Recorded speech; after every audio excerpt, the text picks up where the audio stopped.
Distinguished participants, ladies and gentlemen, it is my great pleasure to have this opportunity to participate in the second International Forum on Democracy. Allow me first of all to thank the China International Communications Group for extending this kind invitation.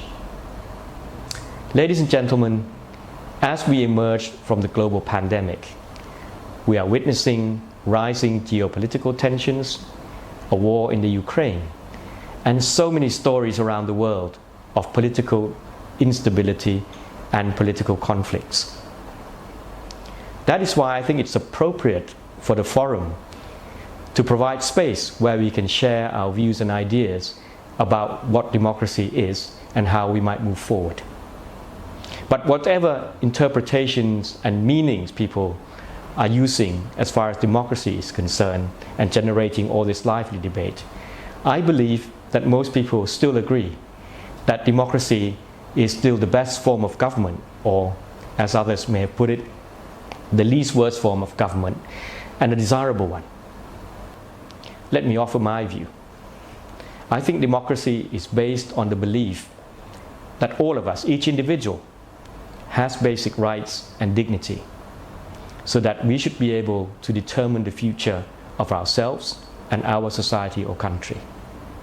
Democracy needs to be supported by a series of institutions as well as the appropriate political culture.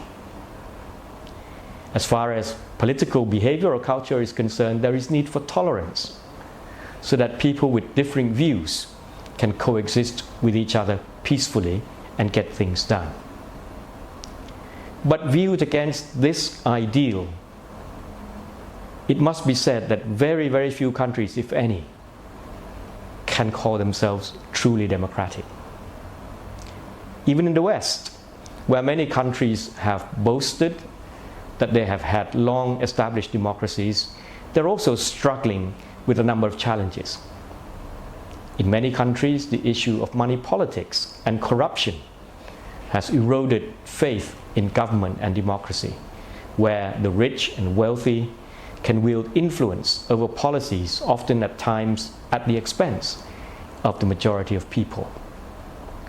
There continues to be the problem of rising inequality as a result of that, which leads to further conflict in society and in politics. In many of these countries, there is still discrimination in various forms. And as far as political dialogue is concerned, in many of these countries, politics has become even more extreme and polarized and often lead to gridlock where nothing ever gets done. All this has raised the question whether these governments are still truly for the people, and it's been reflected by the declining trust that people have in political institutions. But if this is true, even with long-established democracies, you can imagine that in many developing and emerging countries, where they have tried to democratize, often by transplanting a system that they think is democratic into their own countries, they find that they do not end up with a true democracy either.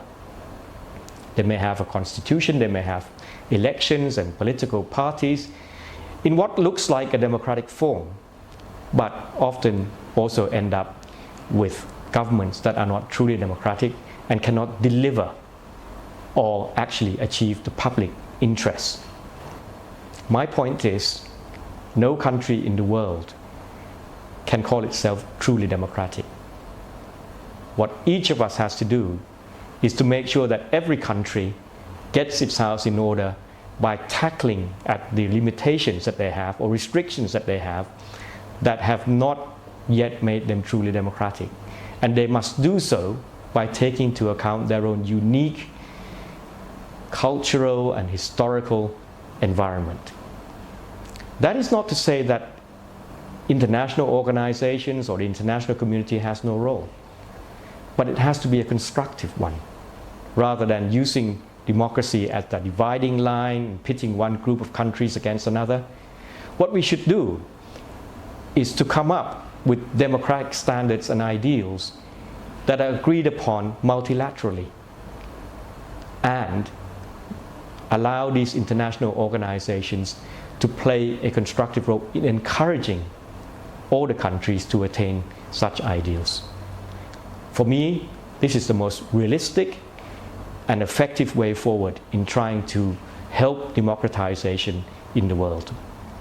Of course, there may be different views, there may be other opinions to what I've expressed, and this forum should provide that space where these views can be exchanged and shared.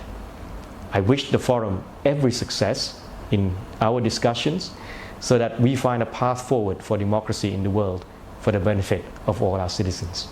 Thank you.